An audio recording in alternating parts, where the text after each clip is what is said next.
serpents and spiders, tail of a rat. Call in the spirits wherever they're at.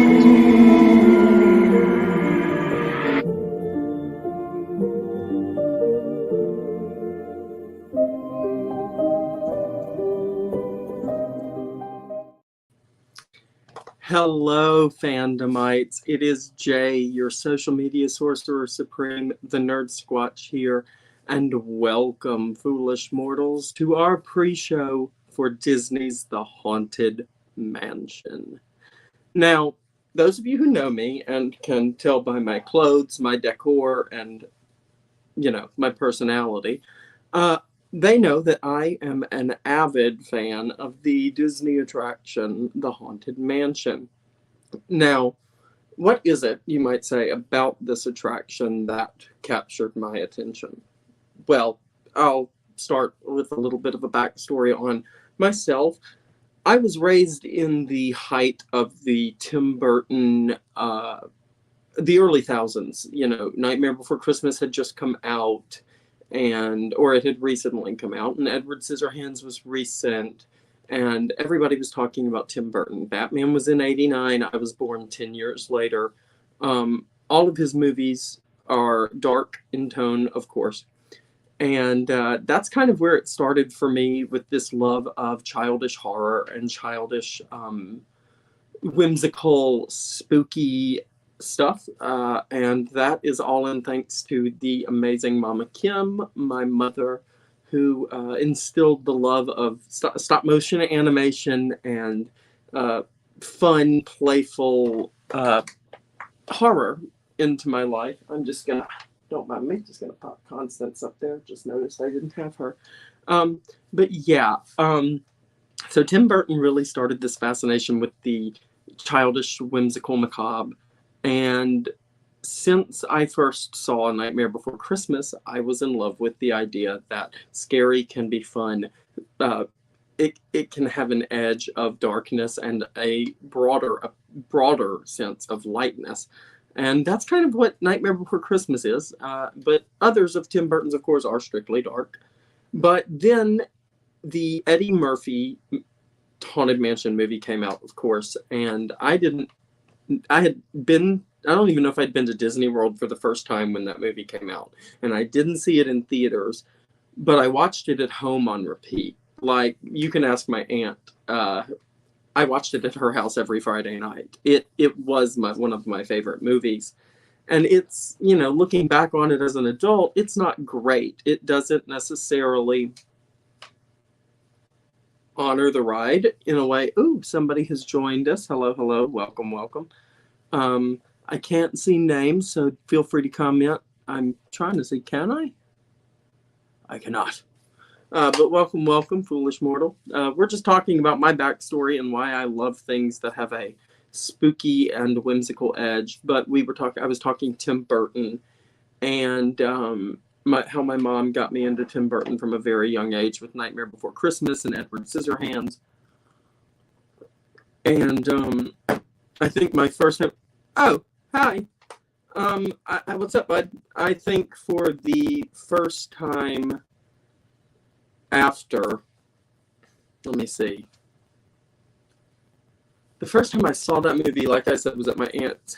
Oh, yeah, Tim Burton is the best. And all of his movies, of course, have the same feel as this world, as the Haunted Mansion world does. In fact, Tim Burton would have been an ideal director. When Guillermo del Toro was attached to direct this movie, I was all for it. I still would have liked to have seen that movie, especially because Ryan Gosling was in it. Where is the movie, Disney? But I'm really excited about what Justin Simeon and his cast are cooking up. I told somebody a week ago that this movie is seemingly made for me because I'm a huge Haunted Mansion fan, but my favorite actors are like Danny DeVito and Lakeith Stanfield and Jamie Lee Curtis and Rosario Dawson, who are all in this movie. And so it's like a pitch perfect. Going into this, I know I'm going to love it regardless of how it is. It can be hit or miss, but I'm going to love it as a fan.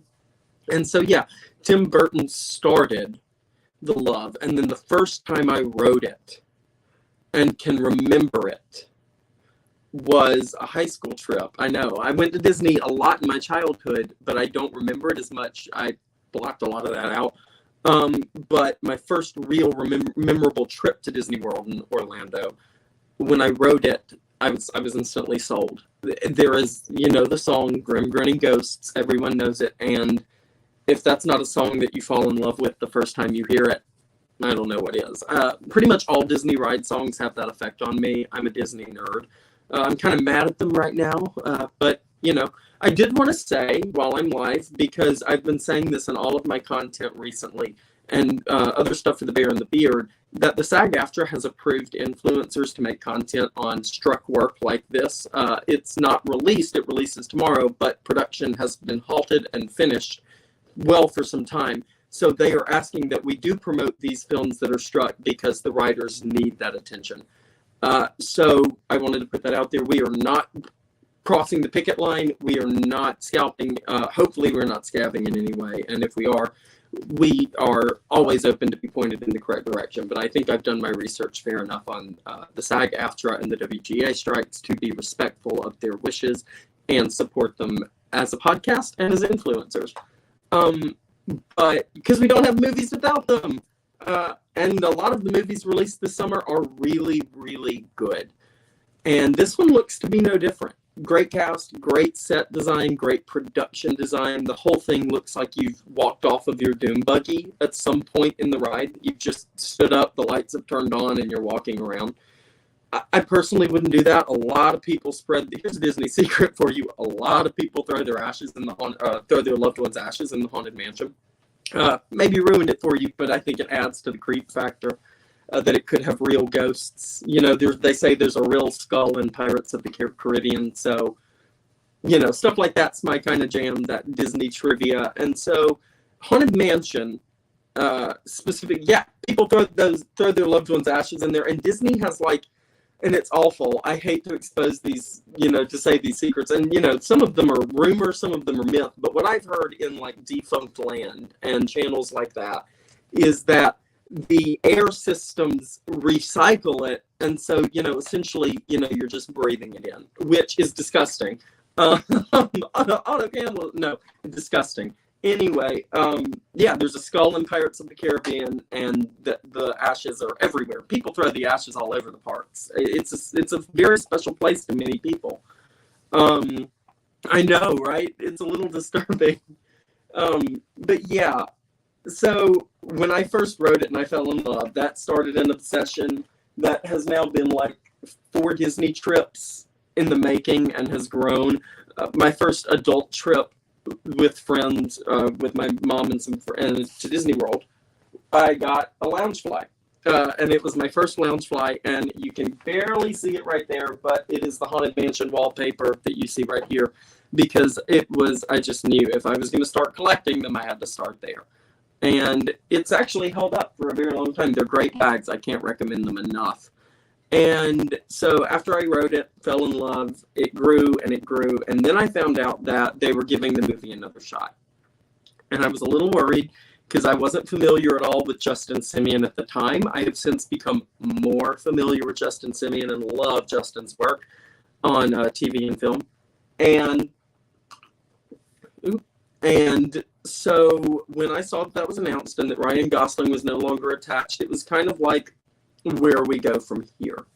And when they, sort of started trickling the cast out, and it came to light that this was going, because Justin Simien does a lot of television that is for, on OWN and is for Black audiences. And so when the cast started trickling out, and it seemed to, be a very similar setting of the original, very similar cast and story, it is a very Black-centric cast, which I think is great. I'm looking very much forward to Rosario Dawson, Lakeith Stanfield, and Tiffany Haddish. They are all very funny, very talented people.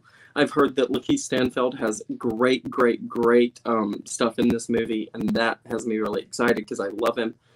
And this movie just looks to honor the ride in a way that the original didn't. The original with Eddie Murphy is fun. It's okay. Hello, Beard. But it is not. You can already tell from the trailers for this one, they're on a whole different level. Master Gracie, of course, beloved by all, or that might not be the right epitaph, but that's Madame Leota's epitaph. Madame Leota beloved by all. But anyway, so Master Gracie, was in the original one, which is a reference to the ride. But there's not much else. Madame Leota's in it. The Ghost Host is, I think, in it. The busts are in it. But this movie, I've seen in the trailers alone. I've seen Madame Leota. I've seen the mummy from the cemetery sequence. I've seen Constance Hatchaway. I've seen the pirate ghost, the double draw shootout ghosts, the pianist ghost. We've seen the busts. It very much looks like it is delving further into Walt Disney's vision and the original vision, which, if you don't know that story, that's great, and we'll get to that in a minute. But what I wanted to get at is that it's just wonderful to see such a fresh project with such attention to detail. Jared Leto is also in this movie. I didn't mention him by name, but I'm looking forward to his performance as my favorite Disney World baddie, the Hatbox Ghost, who is getting added to the ride in Orlando. Can I get an amen? So anyway, the story somewhat work calls. You must go. I understand. Thanks for hopping on, Tyler. I appreciate you. And see you soon. Hi, Mama. Mama Kim in the chat, y'all. So anyway, the story basically, I don't know all the names, of course, because I am a forgetful person and most of my brain storage is lines from theater.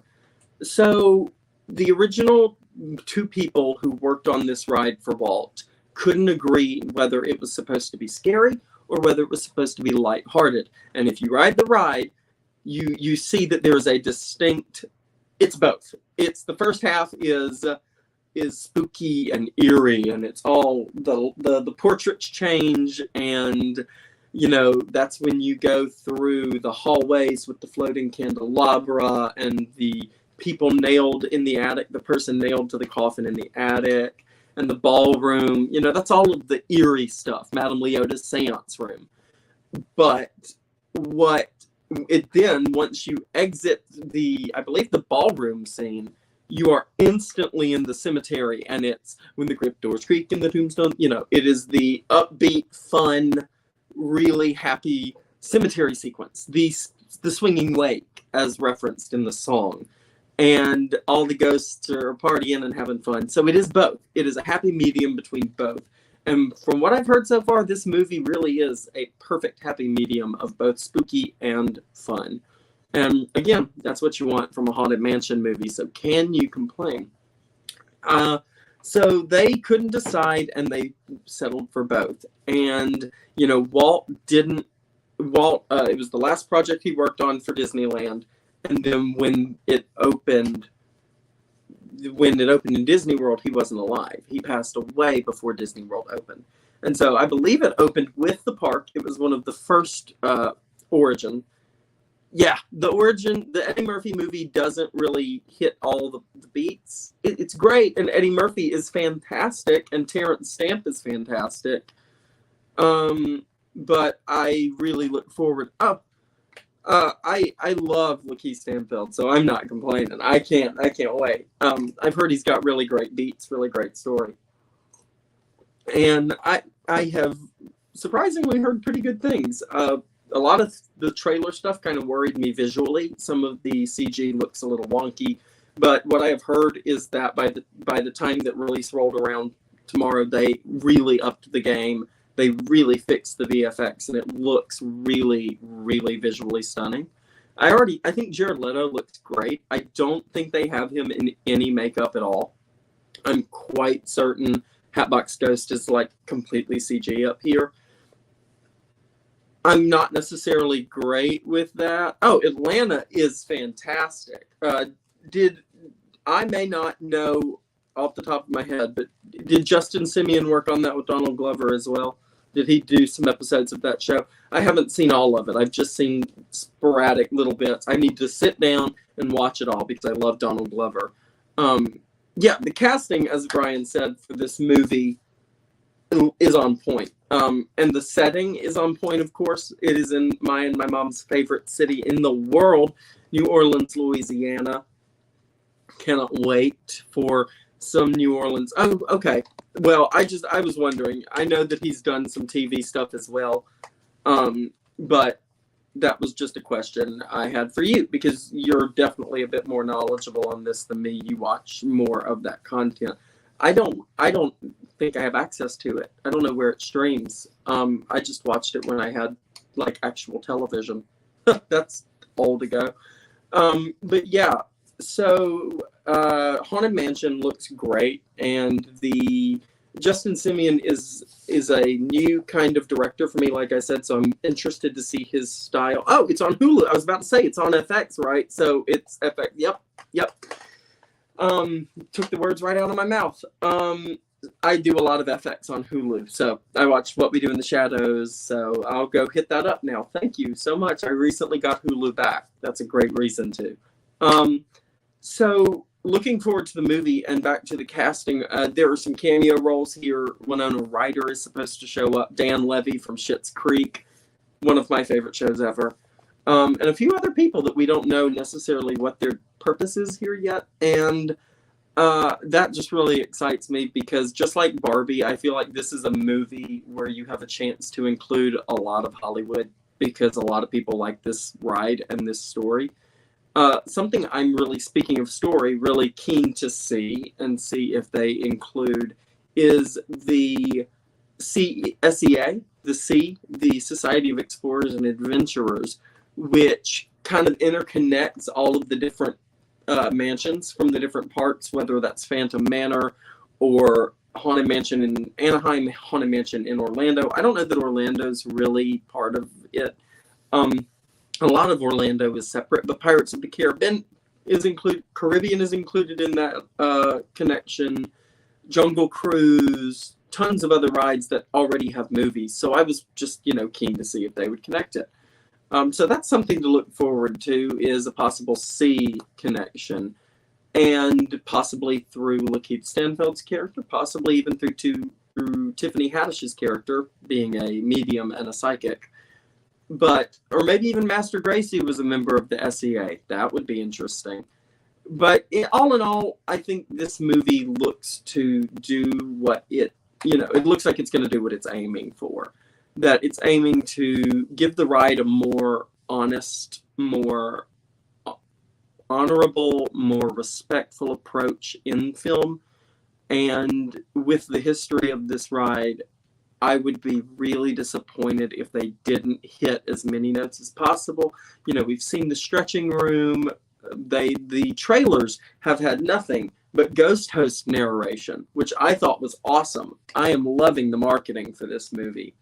And so, all in all, when it comes down to it, tomorrow night's going to be a great, great time at the movies for any Haunted Mansion fan. This weekend, although Barbenheimer probably will remain on top, that maybe we'll get a little Haunted Mansion love in there. I think it's aiming for a 30 million opening weekend, which Barbenheimer kicked some butt last weekend, which is kind of hard to kick that butt.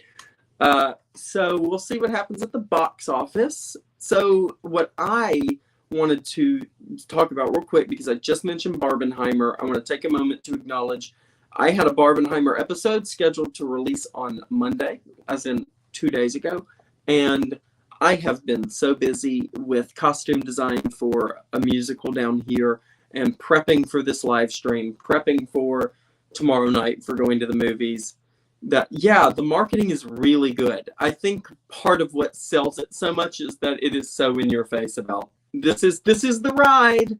If you wanted a story, it does look a bit more spooky. A lot of the clips seem to have some spooky edge. I saw a clip today with the young actor, the young male lead, being chased by Constance Hatchaway, and she was doing some Exorcist type stuff. I was like, whoa. And speaking of on the horror side, on the edgier side, Disney's getting a lot edgier. I don't know if anybody is watching Secret Invasion, but today was the finale, and I just watched the finale, and they pull something in that finale that I would never dream of seeing on a Disney streaming platform. And I was like, okay, so maybe Daredevil isn't going to be that bad. Maybe Haunted Mansion's going to be kind of spooky. And I think that's what it needs. It needs that edge. The first one relied a lot on goofy comedy. I want a movie where the jokes land and the scares get me. I know. I saw the Cinemark popcorn buckets. They are amazing. I have this. This is a sipper from Disney World. And got a little straw. Yeah, she's great. I love her. And then I got my backpack and my little pops. But yeah, I want that popcorn bucket. Yes, they light up too. Isn't it incredible? I want to just put it like on my bedside table and use it as a night light. We potted on Secret Invasion finale. And, oh, we'll have fun with that. Yeah, I was disappointed. I liked the ending. I liked the final few moments of Secret Invasion. No spoilers. But I thought that, for a show that was consistently kind of 45 minutes upwards, 36 minutes didn't cut it at all. Yeah, I think so. Oh my gosh, the crystal ball would be perfect for tabletop RPG. That's great. Yeah, yep. Priscilla/Vara is a great character. And I really, really like her in this last episode. And I guess we're going to see her in the Marvels. Yay! I guess we're going to see a lot of these people in the Marvels. I've got a lot of questions. So, yes, I am... Yeah, it was way too long. I mean, way too short. It did not cut it. Coming from somebody who sat in a movie theater for 5 hours Saturday, I would have liked a little bit longer finale. I liked the final fight scene. I see a lot of people who didn't. I liked it. But again, this is a Haunted Mansion stream. Secret Invasion is fun. It's not perfect, but it's fun. Go check it out. We talked about that hand holding. I know. The hand holding was really sweet. It really touched my heart. And the kiss was peak. And that's all I'm going to say. The kiss is the best kiss in the MCU, I think. But yes, so Haunted Mansion hits theaters tomorrow, well, technically Friday, but if you're like me, you go on Thursday night so you can try to get content out by the next week. And I am looking forward to sitting down after the movie and getting with my thoughts and writing a fun, full-length review for you guys that will be up on my channel very, very soon, sometime in the next week. My Barbenheimer review will likely drop right alongside my Haunted Mansion review, so be looking for both of them. Barbenheimer is going to be one episode, 2 movies, just like my screening. And my Haunted Mansion is just going to be one straight episode, of course. So, as always, guys, we're here at about 25 minutes, and I wanted to do it about half an hour, so 30-minute live stream ain't bad. But I am about to hop on out of here because I have got to go finish my dinner, and it is really good. But I want to thank you guys for joining me as I talked about Haunted Mansion in this little pre-show, this short little thing that I want to start doing more of. But what I do want to do really quick, and I don't have the graphic, and I feel so bad about it, but I do want to make a little quick announcement about next week's live stream. I'm going to start trying to do these more often. I'm going to do one next Wednesday night, same time, same place, same Squatch channels, same Squatch time, that deal. And it's going to be Teenage Mutant Ninja Turtles Mutant Mayhem, another movie that I am very, very excited for. Got my little Donatello here. Can't wait. He's my favorite. I cannot wait for that movie. So that pre-show is going to be 7:30 next Wednesday, a week from tonight exactly. And we're going to be talking about all things Turtles. We're going to be talking about all versions of the Teenage Mutant Ninja Turtles. Haunted Mansion only has one other version. Turtles has a ton. So we're going to be there for at least 45 minutes. So join me next week for my Teenage Mutant Ninja Turtles pre-show. Thank you guys once again for joining me here on Squatch Talk, on The Bear and the Beard, and on Beard to Bear Entertainment there on YouTube. And don't forget to like, follow, and subscribe to all of our social media platforms and to our YouTube. You can find our You can find our podcast anywhere you get your podcasts. I want to give a quick shout out down below to Keith Cooper from Blurtish for joining me. Go follow, like, and subscribe to all things Blurtish. They are a great show. Great men, great guys, great friends who I love and respect very deeply. Go check them out. And I guess we can chat for a little bit since I see people talking about turtles. Yes. Again, like I said on my Facebook a week ago, who knew the key would be right there in the name? Who knew that teenage was going to be the key? Right there, www.blurtish.com. Make sure you get that hyphen in there.